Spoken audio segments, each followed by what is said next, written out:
Before we get into today's video, we want to thank you for watching Peak Curiosity. Be sure to subscribe and hit the bell icon to be notified for all your new uploads and to support the work we're doing on the channel to provide you with the entertainment for trillions of light years to come. 2 years after his wife's death, David Schmitz was just starting to piece his life back together. He'd met another woman for one, and they'd recently made plans to tie the knot too. Shortly after David got engaged, however, he received an unusual phone call that rocked his world. Back in January 2011, Brenda Schmitz's universe fell apart when she discovered that she was suffering from stage 4 ovarian cancer. And tragically, the disease was terminal, meaning she didn't have much time left to spend with her 4 children and husband David.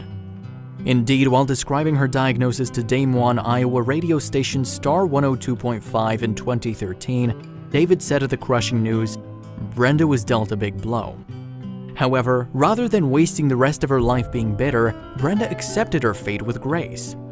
In fact, the doting mom's biggest concern was how her family would cope when she was gone. As a result, she wanted David to find happiness with someone else after her passing. She even actively encouraged him to go out looking for another woman.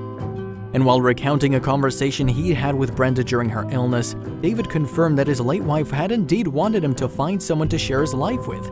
He told CNN in 2013, "Brenda and I talked before she passed. She told me to meet someone that would love the boys and treat them like her own." David continued, "I asked her how I'd know when I met that person. Brenda said I would know because she'd be there." With everything that was happening in David's life though, finding new love may have been the last thing on his mind. Sadly, Brenda finally lost her battle with cancer in September 2011, and after Brenda's death, David turned his attention to supporting the 4 children. He'd had 2 sons, Josh and Justin, before he and his late wife had met. Brenda, meanwhile, had had a boy named Carter, also from a previous relationship. And together, David and Brenda shared a young son named Max. The little boy was just 2 years old when his mother had passed. Brenda had died just 10 days after Max's 2nd birthday. Therefore, it was David's duty to keep his wife's memory alive for their son. Naturally, the first few months after Brenda's passing were tough on the family. However, as time moved on, the grief got slightly easier to bear, and David began to look to the future. Then in October 2012, the widower met a new woman, Jane Abraham. And as it happens, mom of 2 Jane appeared to fit right into the Schmitz family. She even took on her new partner's children as her own, just as Brenda had hoped. What's more, there seemed to be another sign that Jane's relationship with David was meant to be. Specifically, that sign came when Jane inquired about a rainbow photograph in little Max's bedroom, and the conversation that followed confirmed to David that Jane was indeed the one. Explaining the story behind the photo, David revealed to CNN, Brenda and Max's song was over the rainbow. They sang it together all the time.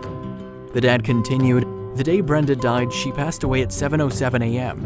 We hadn't had rain for 5 weeks straight.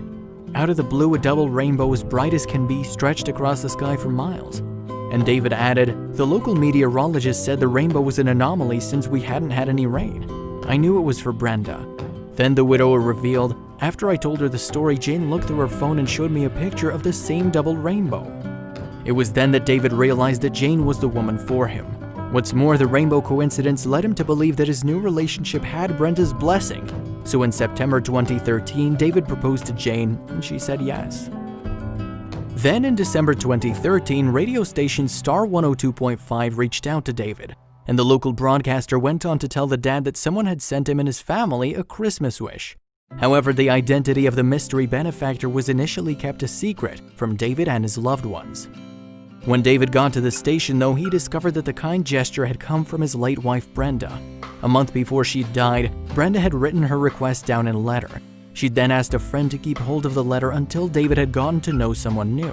And when he had found new love, Brenda had wanted the note to be sent in to Star 102.5's Christmas Wish program. And as it happens, Brenda had 3 wishes that she wanted the station to grant. First, she wanted a memorable trip for the whole family to enjoy. She also requested that a party be thrown for all the doctors and nurses who cared for her.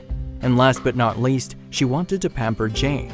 Jane would need it, Brenda said, for being a stepmother to all those boys. As David listened to his late wife's words, tears rolled down his cheeks. After he'd composed himself, though, he told the station that he wasn't surprised to hear from Brenda from beyond the grave. The last year and a half, she's thrown so many signs that she's still here, he revealed. So, with the help of sponsors, the radio station granted all of Brenda's wishes. They sent her family on an all-expenses-paid trip to Disney World, and while there, Jane got to enjoy a massage. Meanwhile, back at the Mercy Medical Center in Des Moines, staff received 3 food drop-offs from a local catering company. And with that, David and his family got to experience Brenda's love once more. Meanwhile, Jane got further confirmation that she was in the right place. That's because it was revealed that Brenda had also written a personal letter to David's new fiancée in which she explained how she had love for Jane.